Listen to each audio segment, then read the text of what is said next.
Timawa abakobeire enteekateeka de mumuwulire President Dr. Museveni edda bwe yabeere mu Bende mwene yatuuse n'okulabula bamutiisatiisa yakuba nti lwaki muntiisatiisa mwedde mundogereze bulungi mboneka oba naasobola okudda obeeyungako yalabula n'abantu abakwongera ng'otiisatiisa abantu abana NRM nti ekyatuuka kubala abayambula abantu engoye 18 mwabuzeekuku oba mukasobola okubabunambako bati bana ki ekyabatuukako mutegeere nti ne mwabenda oleeta akavuyo mu ggwanga n'erya Uganda abatuusa kubale ababa discipline nga mwena bayinza okubayizaamu empisa Robert Kyagulanyi Ssentamu munakibiina kya National Unity Platform yena kalimu nkwaduko Nancy Kalembe ali ku Bwanamunigina John Katumbe nakudde n'otubuzeeku ino titwidi yotambulira ndabuza ku Salvation Mayanja nategeere ntambula bani campaigning manager owa John Katumba oye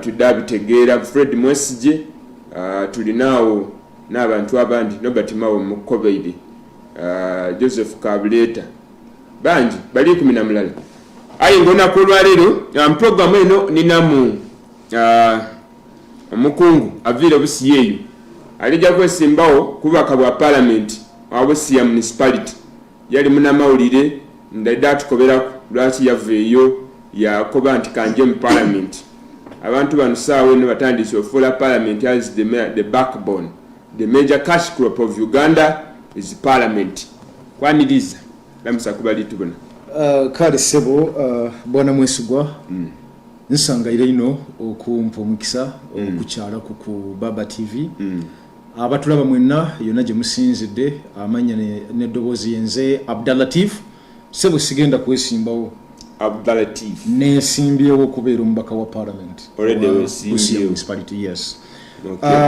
nga bwannyonnyodde ndi munnamawulire gye mirimu gyange tendeke omunnamawulire abeeranga w'amagye osobola okwewummuzaamu bwewummuza kaseera naye woowulira ng'obwetaavu we buli ovaayo era wadde nga tuli mu bintu ebyenjawulo politics and all that era ofuna time woowulira nga waliwo ekyetaagisa nga kyetaaga input yo n'ovaayo era n'obaako n'engeri gy'okikola ki gy'okikwasaganyamu nkobye wano abantu era mbengamba kuba nti ndowooza tulijakyusa curriculum tukobye nti parliament and politics is the major cash crop of Uganda lwaki mwenamwena mubwene nga parliament n'essuubi n'eggulu ly'okunsi kuno well ekyo kisinzira ndowooza omuntu wawa atyaime iwe bw'obona atyaime kunanda bw'omubuuza varanda ye ayida akulaga mandi bw'oba noola atyaime ku idungu bw'omubuuza varanda ye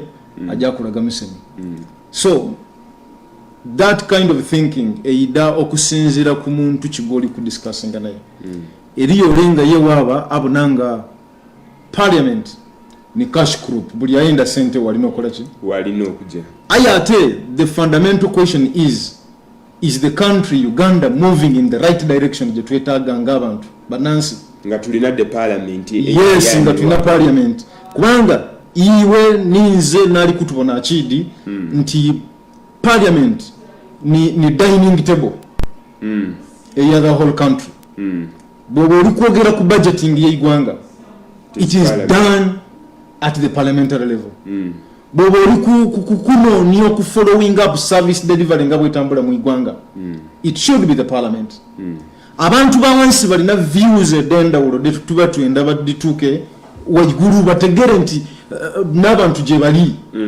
that should be the parliament so parliament okufuuka cash crop kiyinza okuba kifuuse olwa system eriwo nti olwaleero muzayire bw'ojja weewola sente mu banka wajja watunda ekibanda kwotyaime n'otunda ennyumba yo omwana asome omwana bw'amala okusoma bw'anaava ku university agenda kuleetera diguli ye mu nju akwegatteko mu katale mutunda ennyaanya option asigaza 2 gwe kugwa omuzadde obuvunaanyizibwa buba busigadde ku bintu bimeka bibiri ekintu ekisooka kumurecommendinga for a job oba ekyokubiri kumulonda ng'agire mu parliament yes any political position so parliament okubeerawo olwaliro ffe tulowooza nti we need an alternative voice twenda simanyi kigambo kya lusoga kyenyiza kukozesa naye twetaagawo eddoboozi eritali lya bulijjo mu parliament eddoboozi ery'eisuubi ku ebyebiriwo eddoboozi ery'eisuubi okay twetaaga eddoboozi ery'enjawulo ku kiriwo the whole country Uganda yonna system eri damaged so otukoye nti esyo syndrome eyo ey'okulowooza nti buli muntu ayenda afuna sente alumukire mu parliament era abantu bafiirawo ino lwaki ntandikira eyo nti the last it is like 5 but it can be 10 but stand is sign from 2016 abantu abayingira mu parliament n'abali kwingira saawa ne balaga nti parliament ekintu ky'amaani ino wakuba nti kyakuleetinga system eno eriwo. What do you mean in that? Kyakuleetinga system eno parliament bwenjogera ku system eriwo nti eri damaged kyekyo kireetedde abantu okulaba parliament nga bagirabanga omulimu kyova olaba nti oli agenda mu banka neyewola miliyoni 5 neyewola biliyoni 1 ateeke mu kalulu ekyo wali okisanzeeko apart from Uganda era gwe olowooza so bwenkugamba nti system yenfu do you think Uganda ejja kufuna any sober president ajawo nawe mubaka wa parliament miliyoni 2 avuge motoka? Will that ever happen?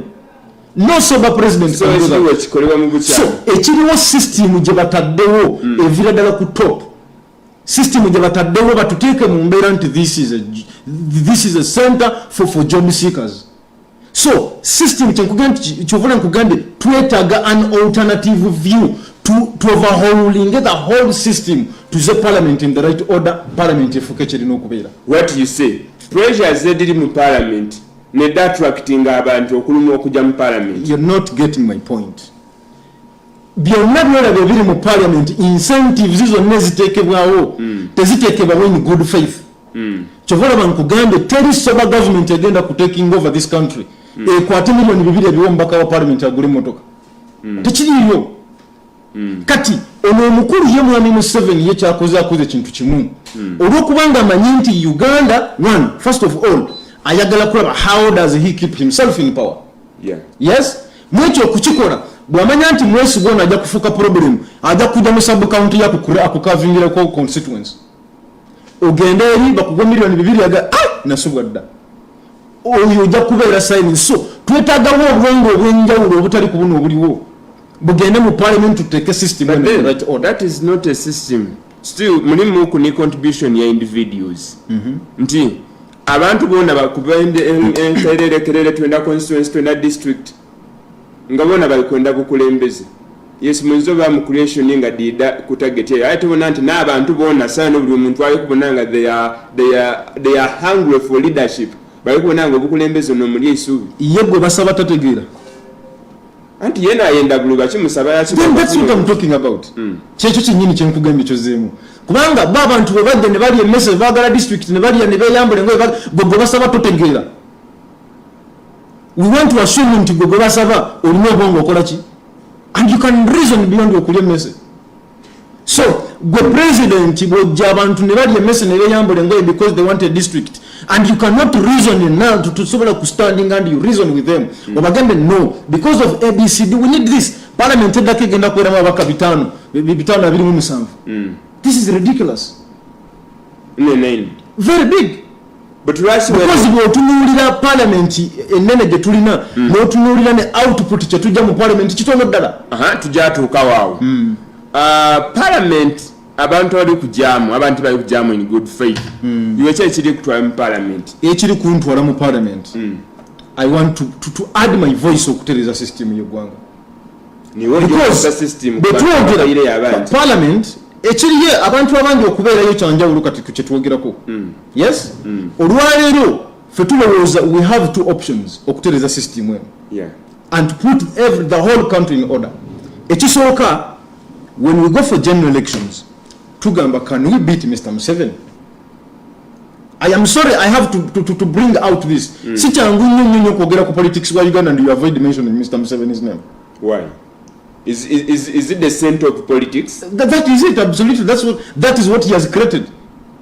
He has created a system nti anything political chobola bagungambye nti bagenda ne bakola ki ne bafukamira ne basaba twagala district nafe abawo ne every sub county every parish ne fuka ki. So it is very difficult discussing national politics and you avoid Mr. Museveni. Well, kyenjogera ku kyeki nti olunaku olwaleero bwe tutunuulira sisitimu yaffe nga bwetambula bingi ebitwetaaga okukyusa ne bw'oba obikyusa olina kutandikira ku top. Onfuna you'll agree with me nti olwaleero tulina police, tulina amagye, tulina prison n'ebirala. Tosobola kwawula wa police n'atali wa police. Oja n'okusanga wa neighbor gw'omanyinga tulina kyomanyiko nenga omwamba ojja musanga ayambadde ebyambalo uniform y'amagye. Kino kyonna kiraga breakdown in the system. So kyetwagala omukulu ono gw'oŋŋambi ye gwe bafukamira ne basaba ebensi n'abaparish ne bamusaba district n'agikwata n'agiwaayo. So tusobola okugamba nti tusobola okukyusaamu kenkola eyo. Tusobola okubaako with a genuine reasoning nga tulumirwa ensi eno. But the decision is not individual. Yes, President Museveni assigninga yaikiriza, but there is a contribution of the parliament. Nti parliament yo netegeera nti tulijja allocatinga tujja dividinga bino n'ibino. So there are two people. The current parliament eberiwo, yes, then the president. So obonenya tunenya abantu babiri. Well, kakati awatenda wenjagala nkutwalewo. Nti bw'otunuulira composition ya parliament yaffe, what is their reasoning? Do you understand their reasoning is not good? Sigambye reasoning yabwe mbi. Ngambe reasoning yabwe eri etya?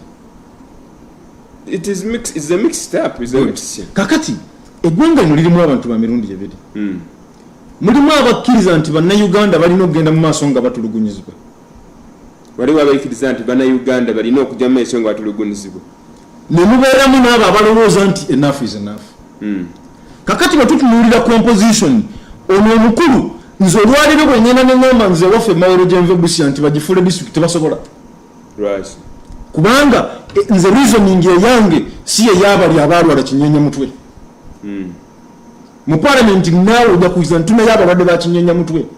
Buli ekijja bakola ki? Kyekyo kyenkugamba kakati reasoning eyo gye twagala okukendeezako mu parliament. Twetaaga before you shake your head like this, can you think tulowooze ku ggwanga lino gwe Uganda gy'oyagala okubeeramu oyagala Uganda ifaanana etya? It shouldn't be a matter of saying nti president agambye kale ffenna tukoze eki. We should have twetaaga okuba ne parliament ng'esingako endowooza bwetyo. Parliament sawe no tulina 427 yes. MPs. Yes, the majority is NRM. The ruling party. The ruling party. Decision is edikolebwa by democracy and by the constitution. It is by majority. Yes. Majority vote. Blame tujite kwa bakaba parliament ba NRM tujite ku President Museveni. Ekyo kibuzo va kukibuza the second time. Ensonga diribiti. Abantu abasooka nakukobye it is the president. Kubanga president ojja kuyikirizaganya ninze nti whenever they have issues to discuss bagenda debaita NRM caucus.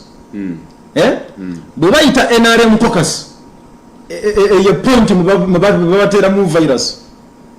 Whenever there is any controversial debate going on in the country, babayita ne bagenda for NRM caucus. Baba baita Chankwanzi or Lusipo State House, wherever they go. Baba infecting with that virus. It is an ideology of the party, it's not a virus. It is a virus because the ideology of the party, it is not in good faith for this country. Chovola never mulima abali decided bagenda okudanga obwongo bukoze eki nga virus ye baba zo kuba contaminating obwongo. Do you want senti mwaba kaba nabaje Chankwanzi because they are around 200 something if not 300 mubamu abendotesa contrary to the order jebafun. Yes, they are there. If you remember waliwo controversial matter yaliwo abamu ne baba blocking actually babaita ba rebel MPs. Waliwo ndeko ba rebel leaders in any other party. Because bano bavayo babako nendowooza babamu that element ntina ye is this whatever decision we are doing is it for the good of this country. So babeeramu akasikatira batandika okubeewala bana bejaddala nga ate bo bagenda okucontaminatinga bano ne in reality they are not given room to express their views. Tebaweebwa mukisa kuyimirira boogereko kikibbo kye balowooza. Yali age limit and there was it was a section of 10 to 15 tibali banji ino okay you say origin parliament osobola okubanga okyusa enkole eyo to add my voice oyongere ku idobozi yes to add my voice but it is just a drop in an ocean nti olija kuba n'ababaka ba parliament ebikumi 500 plus God willing tenze kusashira ekigambo ekindi God willing wetubangira tuze mutwafuna majority y'abaka ba parliament yaba NRM era nga tuze mutwafuna president Museveni ku top nga president nga nedio je ya pate yako kasisi kaliwo oli wa kibinaki ndi wa jema oli wa jema we can send still the drop in an ocean nti muli batono ino oba 15 10 to 15 ba rebel MPs bali mokuba ku nicho endoza yewe yadde mokuba ku kibachusa age limit ya first of all your contribution engage about ya first of all nza want to assume nti we don't know what parliament will be okulekanga gwaliwo yakugambyeko nti parliament eddako NRM inayaba kabisa 5 I'm also assuming nti system mweli was why don't you assume the reverse side nti singa I want to assume nti parliament opposition is taking over the majority party gwe confidence ojijja wanti parliament eddako NRM will still be the majority that will guide the discussion but still if it is the majority I'm looking at it that instance nti wetuba tulina majority your contribution eje jakuba invisible no fete twagala olwaliro muganda wange kiri kimu twagala parliament eri sober ofuna twagala parliament where people use their brains sagala ganti bakosa bwongo I think that is too harsh naye twagala parliament abantu nga bas eno program bagitana fumintiriza twetaga parliament nga ababaka nga tebannakola decision yonna batula ne bafumintirizamuko ofuna natwe naloza kunagana ye nakola sober decision ngalaba decision gyakoze aje yagalidde okimanyi nti parliament yewedde bwe bali bayisa age limit kwaliko ababaka oli nayimira nga balina double standards nanya nagamba bagikwateko nale nagamba tebakwatako omanyi nti kyaliwo nizo kuwayimba kumu aliwo we wange busiya municipality yes beka tuluza lwaki tuba n'abantu bwe batyo omuntu talina wakola ki kyendi kwenda actually we now kyekireeta omubaka wa parliament okujja ekyankwanzi ng'alina endowooza ye yaba brainwash as you say yava ng'ali tesabya NRM kyekireetera omubaka okuba with double standards ate nga deposition y'abalonzi where is that influence ababaka babanifia nga batyani batemukama wayiwe and I want to give you an example abalonda ababaka bwe ndukira kye tusoso okwogera ku carving out constituencies and all that ababaka babanifia nkuyidikane kankujukize bwe bali balonda speaker wa parliament waliwo bribe ya milioni meka okimanyi nti president yatula mu parliament onakululamba waliokirabyeko temusango kiziramu anti lwaki on that particular day lwaki after giving a bribe of 5 millions so yali alikola monitoring okindi nti kyaliwo kya happeninga I want you to first nembo soko ikirize nti that happened bwe balonda onakulo balonda speaker wa parliament yes mwani Museveni yasiiba mu parliament so wekyo wakibonamu obuzibu oza Museveni alina office ku parliament kampumulemu katono tulejja kuyita tusobola okuba ate nga tutandikira wene awo Abdulatif yesimbyewo ku Siya municipality mutunaba tuize amaze otuwa ekifaananyi ekyo ajja tukubera buti enteekateeka Dedi Mulesi daawukane ku naabo abaliyo ninze Sam omwesi gwa program fumintiriza watavaawo good morning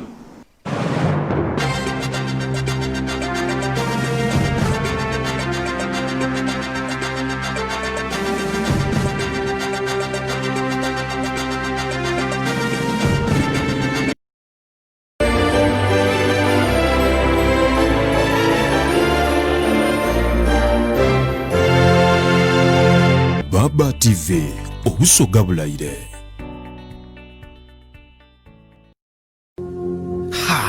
Girlfriend wangaze sawa nyakusanyuka naye okumulaga nti ndi w'amaanyi kansooke nnyo Utamu Miracle Soda Drink. Mpaayo ekyokunywa kya Utamu. Katuweddeko nsigazaawo kana akamu akange kokka ku lw'essanyu ly'amaka gange. Kangende wa mukwano gwange Kakiga yabantaasa. Aha, nkalabye kampe nkanywe ne buli lwatondo lijja kunkolera kasita abanga Utamu. Ndeka nange kanyambako okufuna amaanyi agakola emirimu gyange gino. Ne bwe nzukuka ng'omubiri gwange munafunafu nsooka kunywayo kamu. Kanzireyo.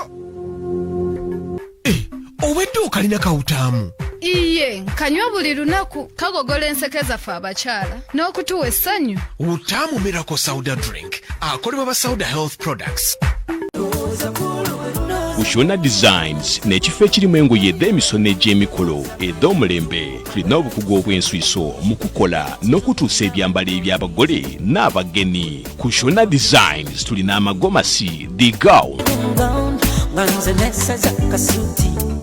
Kushona Designs tulina essuuti ed'abaami mu buli kika, engoye ed'okwambala ng'ojja okulya essente oba ku kamoolo n'eddindi kamaala. Kushona Designs twaganibwa ku kitebe kyaife ekikulu ku Namirembe Road okumpi ne poliisi oba ku Zai Plaza room L4 ni L5 Loom Street oba tukubire ku namba d'amasimu dino. Kushona Designs, your home of value. Nile Plastics eikolera eryaganibwa mu Idinda Njeru Town. Tulina ebyuma eby'omulembe ebyeyambisibwa okufulumya ebintu eby'omumaka bino nga biri ku mutindo gw'ensi yona. Ebintu byaife bya plastic bikozesebwa okwambako mu kugonza obulamu n'okuba nga bweyagaza eri abantu boona wano mu Iwanga ne Kulia olw'omutindo n'emboneka ey'endawulo omuli eby'omu ifumbiro Nkani Restaurant eby'abaana mu saizi dona doyenda kuno nga tutaku n'okukola obutebe n'emmeeza okubonesa ekifo kyo nga kya first class ate bwe kituuka ku tanka dhaife d'amaadi dine zira wandi wida kudagana ate nga difulumira mu saizi dona dakolebwa okuba nga dabuwangazi anti dirina emibiri egiwerera iralena okuwangalira mu mbeera yonna ey'obuyire. Okumanya ebisingawo twaganibwa mu Njeru Town oba tukubire ku isimu lino noti 75 mwenda 2 noti 22 ndala ni ku email gmsugarplastic@gmail.com. Gemagana n'aba Nile Plastics okufuna ebintu eby'omulembe. Today we can't trust sources of water anymore. Confidence has gone due to human activities. The same human activities introduce well-mechanized machines which purify water. I bring to you Nile Purified Drinking Water, deep from underground, tasty, well-purified and confidently packaged. Nile Purified Drinking Water. Let's drink the new. For bookings, call 075 47 47 727.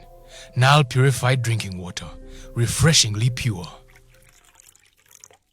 Akakiiko k'ebyokulondesa mu Uganda Electoral Commission kategeeza abantu mwena nti okulonda mu bifo eby'endawulo kujja kutambula kuti okulonda kw'obwa pulezidenti n'ababaka ba paalamenti kujja kubaawo gw'ennaku omwezi 14 omwezi gwa Januari omwaka gwa 2020. Okulonda kwa site, district ne bakansala, lord mayor, ne ba chairpersons ne bakansala bayibwe kujja kubaawo ng'ennaku omwezi 2 omwezi gwa Januari 2020. Okulonda kwa municipality, state division chairperson ne bakansala kujja kubawo nga 25 omwezi gwa Januari 2020. Olwo sub county, town ne municipal division chairpersons ne bakansala bajja kulondebwa nga 3 February 2020. Abantu mwena nga mayina gaimwe galimu mu voters register mwikirizibwa okulonda. Abantu mwena bajja okulonda mukubirizibwa olutuka mu bifo byemwe mulondera okuvaala defense mask, okunaaba mu ngalo, okukuuma amabanga, okukendeza okusaasaanya ekiwuka kya coronavirus. Akakiiko kakubiriza abantu mwena okuwaayo n'okwidda mu bungi okwidda okulonda abakulembeze baimwe.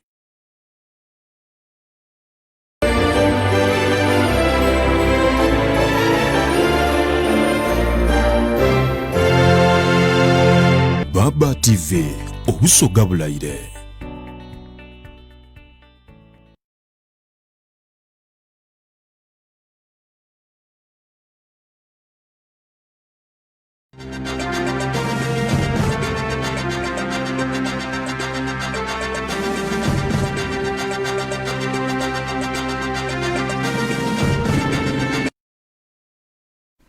kale dashika ebula 28 tusobola okutuuka ku ssaawa eina eddokunshokona olwaleero nkwaniriza ku Baba Television Uganda iwe streaming live ku Facebook twongera okuba ate nga tukwebaza kansasire ku abasuze n'ebizibu abafiirwa kitalo ino COVID-19 yaliyo banange ali kwita abantu obulira muliraanwawo nti yafiira nga tiwawulire ku nti yalwaire so twongera okuba nga twekuuma olwaleero bwembeere ndi kwidda wano ndagaina omusaada yankuba ati COVID yali tuyita oti Katonda tulina obuniivu bwe twaniza Katonda namukoba nti kyona kusoboka yatwongera okuba ate nga twekuuma so kidyoli government eyinza obutairamu okola nti tunoonye contacts code contacts ne contacts lena kudino oyinza okuba nga obiri okuba ate nga okiwulira kubanga obulwesaana obuli mu community kiyinza ogibeera ekizibu so iweekuume nga iwe ali awo Uganda kuva kuva ogwokusatu enakuda omwezi nga 2 twakalwaza abantu 1,187 twakafiirwa abantu 230 enso okuva paka yekoma twakafiirwa abantu akakeire kalamba n'7 twakalwaza abantu obukaire 7 ana na busatu n'abakawona so abantu abo bangi buli muntu afa ne wabeera babiri baba bantu bangi so twongere okuba nga twekuuma nkutegeziza ntulibuzayo naku 22 days tutuuke okulonda kitegeeza asho muna Uganda weteekteeke buli kyetaagisa kubanga olina okulonda banasho banakakwongeko ate weetegeke otegeere w'olijja okulondera era obuuze n'olukalo n'abalwidi erinalyo liriku ojja olonde otukulonda tutakulekera abantu bangi era ndikwenda okuba ate nga mbakakasa nkolese programu eno naku olwaleero mbategeeze Uganda tulijja kuba n'emirembe mu kulonda mutavana mu byalo byemulonderamu nti waliwo abantu batandise obisa propaganda nti bino bijja babiti mu Uganda tulijja kuba n'emirembe tulina aba presidential candidates 10 akakiiko ak'ebyokulonda tuliikaikiririzaamu era tuliikasaba ku luno ne gavumenti ebitongole byekwerinda mbayirenga nabona tuyida abana akalulu ak'emirembe era wekanakubibwe nakuda omwezi nga 14 waida bitawo enaku nga 2 ku 3 balangirire president katera kulangirirwanga lwamukaaga ssaawa awo oti 9 kiba kiwere bujja okukya ku Sunday nga tutegeerani president ebyo ndakwira nabyo olunaku olwaido ona Moses Grace balieku wa Mjinja South West abalamuisa mbaire kuku nayo konsho lwaleero yankuba atona mutiza abantu bange aba Mjinja South West bashara bamwamba koti awo ni mwabali wanse no iyo olugudo loli kwa mahoteli mangi ino abalamuisa ino ankobe mbakubire ku kajambo nti abendaino nakudomo ezinga 14 muboneranga irala nagezeseibwaku tested tried and trusted nabo mwongere okuba atenga munange mbawa akalulu mu bitundu ebindi ndaba kuberanga mulala buli lunaku buti ntandise lwaleero ntandise ne Moses Grace balieku ido ndaba kobera wundi Mujinja site wano ninondi gwendidde okuba atenga mbakobera Abdul Latif Busia municipality parliament erimu abantu bangi parliament eteesesa bulungi parliament ayiweno lijja mu parliament olikwenda kutaya ekirowoozo kyo ani ajja owulira ekirowoozo kyo iwe wajema kakati bwe tutuuka mu parliament waliyo ebintu bibiri by the way nali munnamawulire nga nkolera mu parliament so wavaayo ng'okitegeire mba njogera ku bya parliament soogera bye banyumiza wabula njogera ekiriyo kyemmanyi kakati bwe tutuuka mu parliament tweyawulamu groups bbiri oba ssatu kale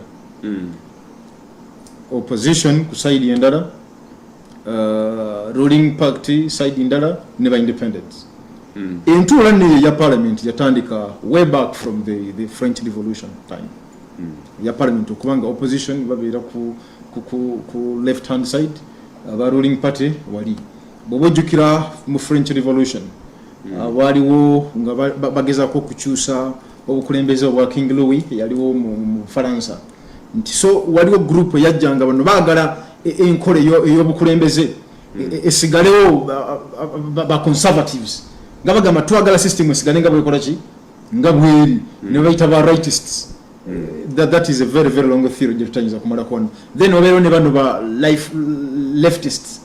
Then tunawo kati ba center leftists, center right. So that has shaped the politics of the world. Paka kati nti enkola bwetu bwekola ki bwetambula. So batutuuka wali ebyo kati betugenda okwerabira. Much as Jema nga party ejja kubeerayo ne chief whip wa Jema bichibwe bityo. Naye tuba tufuuse nti this style we have opposition when tuna ruling party mpozi neba bituluza nti balina bakola ki webagwa. So wali ensonga egenda okujjawo kakati ejja kudda ku bintu bibiri. Opposition bagamba ki naye Abdul Latif ngo wa Jema agamba atya. Njagala nkubulira ekintu kimu nti Jema nga party we have a very different approach kungeri je tulabamu ebintu mu gwanga. But you are few. Ekyo si kikulu. Uganda ine ebibiina ebisoba mu 39 over 39 political parties. Parliament erimu ebibiina bimeka? Bitano. So the number tematalinga nnyo wali mu party. Wabala kye twagala tusobola okufuna ne number ya opposition emala kikisinga obukulu. Now bwe baba discussing wali mbadde ngezaako kunyonyola nti ffe Jema enkola yaffe ya politics ndala tetukola nnyo abantu ekyabulijjo nga bwe bakola ekyabulijjo. Ffe Jema bw'oba ojjukira bw'oba wafuna omukisa n'olabako Hussein Kyanjo ng'ali mu parliament tewayinza kubeerawo omuntu ayimirira n'andawutinga obukulembeze bwa Hussein Kyanjo ne legislation mu parliament nga bwe yali yayimiriranga nga no one teyayinza kugaana gamba kyayogere si kituufu. No, balina we have a research desk nti nebwe motion egenda mu parliament egenda okolebwako era tiimu yonna y'abantu benyiza okumanya right now abayamba kaso kona ne basoma ndi basalirwa abamuyambako n'aleeta issue ediwe mu parliament n'agiteeka mu that committee ne bagidiscussingako najja ne bagidiscussinga naye n'agenda mu parliament. Chovola basumani basalwa bayimirira mu okwogera mu parliament tebalayinza kugamba nti hona ne balimbye. No, eyo enkola yaffe nga Jema nga party ayo parliament eriwo the system eriwo parliament y'ekumi ne parliament y'ekumi n'endala ekawulirisa ino those good orators who articulate issues nti ekawulirisa ino ensonga ediri objective oba bagira ku decision nti tusazeewo kino ne kino tusazeewo kino like as you said motion is edisinga dividing up percent kakati ate eyo problem ndala tusobola okurestoringa sanity ya parliament. Tusobola okuba ne parliament gye bayita parliament so si parliament efaanaganako parliament. Bino bye bimu ku bitwagala okutereeza. Bweba parliament esigalenga kiki parliament. Tusobola okuba ne parliament omubaka wa parliament ayimirire articulating ensonga ye ayogere ebive buwe abantu bamuwulirize side ne side bawanike emikono nti ffenna tulonda yes. That's what we need. Okay. Tetwagala kulaba ng'oli bwajja batuuka kubanga kokasi batugeyo omanyi nti eri ababaka ba parliament abatuukaawo n'awanika omukono n'omuza mukono n'omutuuza mu comment naye ekyowanisa nga nakubuza ekiki nga tamanyi kyakoze nkyadde boogerako takimanyi ayenze genda kwogera ku bwogere. No, obanga bamukobye nti yogera ki webale n'atuukanga lye ogugwa kukkiriza yes kyebangamba kyenkola ki twetaaga tubeere ne parliament erimu kaaba bakanga bafumiitirizanga programu eno bwegamba. Okay, nkweyanziza dakiika ebula 19 mu maiso eyo mwe munayenda okuba ate nga muteesa kuninze mweddaabita ku WhatsApp muweereze obubaka bwe mutidde abasomera namba yindi abatera okungoberera namba yaffe mu GD ne platform yaffe eyo mu GD bitaawo osobola okuba ate ng'otaayo obubaka bwo kiteesewaniriza okuba ate nga oteesa ensonga nningi nno tuli kulingira lwaki parliament enakudde enforce lutalo isetembe ja kasho pro Uganda nti omuntu tukyuse mu curriculum tukobe nti omuntu ayenda okusoma yona tugifuule course nti ndija mu parliament okuba omubaka wa parliament gwona tugusomere kuba mulimu cause abantu bali kufiirawo ino abantu batuuka okwenda osaani obulamu bwa bannaibwe because ali mufiiriza ekifazifu ekifo ekyo bamuwundiranga kikye. Kakati ensonga eyo mwesigwa njagala nkugambye ebigambo bino ekyokuteekawo curriculum ng'esomesa bya politics kiyinza obutasoboka newasobola okubeerawo enkola eraga nti politics gufuuse muki mulimu lino eggwanga tebaagala bantu bamanyi ayenga kiba kituufu okufuula politics that is wrong. Naye neggwanga teryagala abantu bakola ki bamanyi. Kakati gwe okimanyi nti bw'osoma politics bwe tuyita politics abasoma political science bwe twasoma by the way batata baffe baali basomanga subject gye bayita civic education. Do you know why? Omanyi lwaki tekyaliwo? Omanyi bwe yavaawo yaviirawo mu regime eno from 1986 paka wetutusewo yakola gye. Omanyi nti ffe nze we nasomera twasomanga kye bayitanga political education. Omanyi nti badi scrapping off. That is around 2010 yali abantu. Omanyi nti ku university kwalingawo political science. Omanyi nti tekyaliwo. Political science nze kamusoma ddu. Wasoma ddi wamala ddi okusoma? 3 years back. That is 3 years back. Then ononye human rights courses that is scrapped off.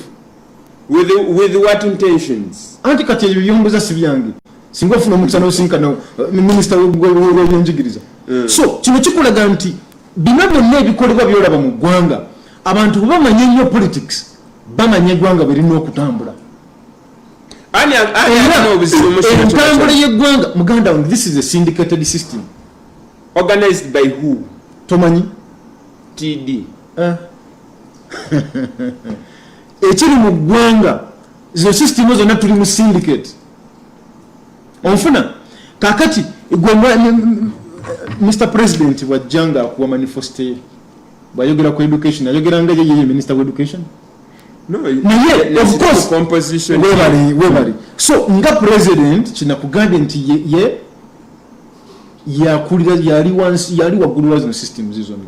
So bwabanga ye bwatuuka okwogera manifesto ajja kwogera ku education, who will implement it? Ye mukyala we ajachi implementing nga mukyala we ajachi implementing nga minister. Whatever the case, okay, minister of education mukyala wa Museveni yagenda okukikola okukimplementinga. Kakati gorooza lwaki civic education mu kujijjawo tiyali Janet Museveni si yali minister of education. Ne civic education badi scrapping off. Political education ife gye twasoma badi scrapping off. Political science emakere right now teriyo. Human rights courses teziriyo.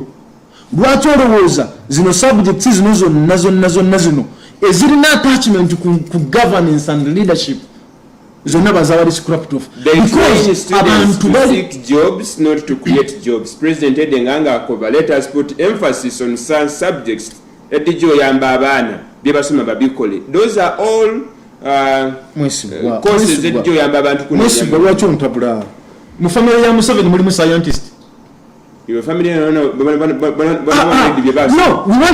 want leaders to be exemplary. When you tell me nti oyagala abana bagende mu basome sciences, yes, it is a good idea. Naye science mu family ye president yasoma ki? Bamala okusoma nawe is making it now. Tuba kasobola kwira kubisoma byali kwenda. Yasoma ki? Ye yasoma ki? Mukazi we yasoma ki?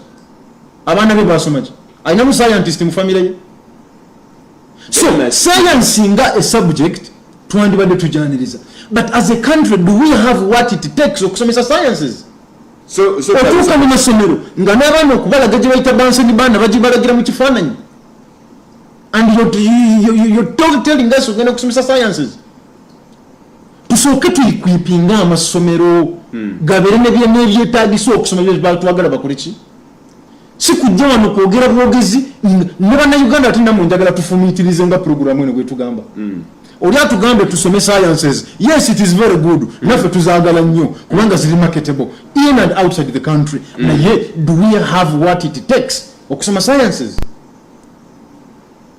Lwaki omwana asoma sciences nga banseni baana agirabirabira muzimuki mu kifaananyi, n'asoma ne baleeta graph, omusomesa n'aleeta graph n'agamba eriyo ki eno gye bayita banseni baana. But no, twikiriza nti wakaliwo okusama weakness, but waliwo ebintu ebitonotono ebyotandisa oterera. Akadasikada ngedi wele kuna kyene nze okuba kyenze tuve wano nga tikikuwaire mpayo ensonga 5 ng'ogire mu parliament by'ojo otandikirako. Kakati ensonga esooka, parliament is a game of ideas. Yes? Parliament, if you cannot speak, you have no job there. Ojja kubeerayo tukulabula yagenda ne gundi waali. So kitwetaaga ng'eggwanga olwaliro bwe tugamba nti one twetaaga ekintu kimu ekisookerwako twetaaga okuteekawo system ecreating emirimu eri abavubuka you and me okkirizaganya nange nti eggwanga abavubuka abafuluma mu universities across the country tebalinaki. How do we do this? Okimanyi nti omwana gwe ne bwoba osazeewo otandike kasaluniko wali mu genda site wano omusolo gwokka guyinza okukaleetera okukolapisinga in 1 month in 2 months mwegemye n'emisolo. That is the reality. That is the reality. Ni creativity y'abaana aboyogera ku ntono ino. That is the muganda wange nze nina abantu bemmanyi ng'alina batandikawo obulimu bwabwe obutono ddala naye omusolo gwokka ne gumulemesa bizinesi okutambula. So tulowooza nti eggwanga eno twetaaga tubeerewo ne gye bayita National Development Youth Development Bank. Youth Development Bank eno eyambeko okubanga abaana abavudde mu universities abalina kastojja n'otulaga nti olinawo ekintu ky'osobola okukola basobola okuwa loan gye bakuwa zino tax incentives ze bagabira abagwira bava ebweru abachina baani tusobola okuziwa bannayuganda bannansi bona badifuna but they are not put. It is a selective, it is a handful era and it is not on merit muganda wange gomanyiya abazifuna ko muno mujinja obangambeko tusobola abamalayo sawe tusagala bamalayo ngamba ayo batono bali. So bana abafuna bino it is a handful. So tugamba nti abavubuka abaana abavudde ku university tusobola okugifuula ne tuteekawo nga it is a policy nebeerawo nti omwana ali below a certain age baba atandise business tumuwa tax holiday myaka emeka tatutaaganyizibwa. Wano lina abantu bomanyi nga ate government yekwata sente nebawa bazzenga ba university ne babawa sente bakole ebyabwe ate on top of that ne bajjanga bo benyini babawa ne tax holiday ya myaka 20. This should change. Onfuna. Two, waliwo ekintu ekyantamu okuwulira mu matu gange women empowerment, women emancipation. Every year buli batuuka babogera abakyala era no government tukoze nnyo tuyambye nnyo abakyala twabadde mu kiyungu naye buli mwaka ya in ya out amanya g'abakyala gegamu abayambibwa bwe bawa batuwa abakyala abali mu nkola ya women emancipation. Yes? Nti abakyala munaye tulwanye nnyo era government yaffe ennungi enganze nnyo eyagala nnyo abakyala era abakyala babajja emabega era tunuulira gundi bakulaga kadaaga tunuulira gundi bakulaga meja matembe tunuulira gundi the same names buli mwaka njagala boogereko ku maama wo njagala boogereko ku maama wange. Those are icons in political positions. Tulina abakyala abayingira business tulina abakyala abali mu leadership eri mu low level babogere tubamanyi babateeka mu spotlight nga we don't need kutumentioningiranga amannya gano gegamu every time bajjeyo banoonye gwe maama wanyinza okuba alina contribution gyakola ku kyalo nga nnene nnyo esinga n'abamu ku abo abogerwako bamujeyo tumumanye ajja kubeera inspiration eri abalala era mami wange nze naakulira abakyala ku kyalo. That is okay. I want njagala bamwogereko whenever when baba ogera ku women emancipation is a matter of to call a list y'abantu abo tuboge. No, not that. Point yange njagala umfune bulungi. Bwe tuba tuogera ku women emancipation abakyala abayambiddwa abakyala bavudde emabega lwaki mutuwa amanya gegamu emyaka gyonna.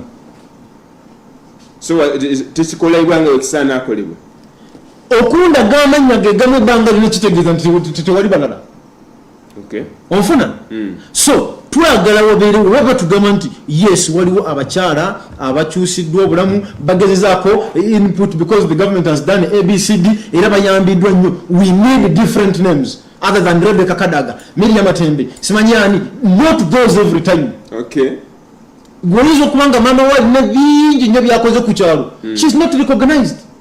So we tuba tuogera ku bakyala, we tuba tuogera ku women empowerment. Women empowerment, the empowerment should be economically. I know kubanga really economically is sound. Ngasobola ku inspiring abantu abala. I know kubanga really wavayo, she's able to express herself. I know kuvayo ngasobola ku abatuna abakyala bakoze enterprises okutonotono and they're thriving. Okay. Yes. So we need these people to come up. Somede kuwanopaka kubanga zdasikadi njire. Then ensonga endala. Nze busi yajenva ku border. Onfuna? Basuubuzi amagendo fe tuli amagendo. So ebusi ya border ya folwalero muganda wange yafa. Nimwe bena abajita. Nimwe abasuubulira yo. Kali sengo mpadde omukisa n'ompuliriza. Kali butindi kuwuliriza. Busi ya yafe border gye twogerako yakola ki? Yafa. Olwaliro bw'otuuka ku border busi ya muganda wange nawe okwata ku ttama. Busia twetaaga policies eziyamba ebintu bino. Twetaaga policies eziyamba ebitundu ebiri ku border points. Twetaaga incentives ez'enjawulo ebiyamba ebitundu by'oku border points. Lwaki ebyamaguzi biyita ne biyingira Busia ne biyingira Busia ne byonoona enguudo zaffe ne byonoona ebintu byaffe ne byonoona ebiki business ne zifa naye nga ffe kye tuzza returns ntono nnyo ezidda ku border points. Omanyi nti gwe olwaliro bwe batotuukangako Busia ojja kukwata kutama tulina mikwano gyaffe bwe tutuuka Busia oluba okutuuka mu tawuni akubuuza ekuba eridda mu tawuni lyeririwa bani abagita enkola eriwo y'enfuufu. Twetaaga enkola nti buli border point buli kitundu ekirina border yes ku byamaguzi byonna ebiyingira mu ggwanga mulinako percentage bweti bisigaleawo ku ground bitereze maliriza dasikadi mpoireko. Nga maliriza njagala kutegeeza abantu bange aba Busia municipality nti Abdalatifu wammwe gwe mwasuubiza omwaka 2016 sebo najja dda mu lwokaano luno guno ndi ku mulundi gwa bantu nabaakweta oba niwe mwene wavaayo bantu ne abandede nze nina akalulu kalala kantwala mu parliament. So njagala kubategeeza be Busia nti ombaka wammwe Abdalatifu gwe mwagamba nti okyali muto 216 tukutwala mwaka oguddako 21 njagala kubagamba nti gutuuse era mbasaba tukwatire wamu olugendo luno tuliko tugezaako okulaba nga tukyusa obulamu. Nze kinkwasa ennaku okusanga omuntu nga yanyumiriza mu myaka gy'amaze nga alonda naye nga obulamu bwe bwali bufaanana emyaka 10 emabega n'olwaliro bwe bukola ki talina kyanjawulo kikyuse naye ng'ate buli gwe yalonda yayitamu. Mbasaba akalulu kammwe bannabusiya mwenna Busia municipality akabonero kange minzaani ng'ennaku z'omwezi 14 ko byoli wa gym ako naka gym ennaku z'omwezi 14 bannabusiya municipality mbasaba mulonda akabonero ka jema akabonero ka minzaani naye ekyo okukikola omala kulonda pulezidenti waffe waggulu wali yaliwa Kyagulanyi nekino sebukiriza nkyogere bannange mwe abakadde abali eyo abakuliddeko mu myaka Mwami Museveni yatuleetera enkola eyamba ennyo abakadde buli mukadde baweze emyaka 7 bakuwaayo emitwalo 2 n'ekitundu. Mulowooza Mwami Museveni yetatuuse kufuna ku ssente zino? Mwami Museveni wumulako tukuweeko ku mitwalo 2 n'ekitundu gye waleeta naawe twagala obeereko beneficiary of your own efforts. Bweyanziza Abdulatif wa Jema ko bye balonde Kyagulanyi Timothy Mwasimbyewo candidate abateesisa kuninze nongera okuba ate nga mbebaza Rick Byowe Kamuli akobye ebyobufuzi mawefuula business so yena mbwe ali kweteekateeka okubingira olwaleero tuli kusuubira President Dr. Museveni okuba ate nga munanga receivinga Airbus ogunoni ogunene kwedodde twafuna okwote n'enteekateeka edindi Minister wa Gender, Labour and Social Development yena idda kuba kuno bakabwayogera eri eiganga lino so bingi ino tudda kuba ate nga tubifuna mu makonde gaife ku ssaawa 7 buwungedde ku ssaawa 10 n'amakonde ku ssaawa 3 nze ndinza Sama Omwesigwa mbaiddukiza twekuume tubizayina ku ebido nga tujja mu Christmas twasanuka ino obulwaire bwidde amaliriza nga ate butuliire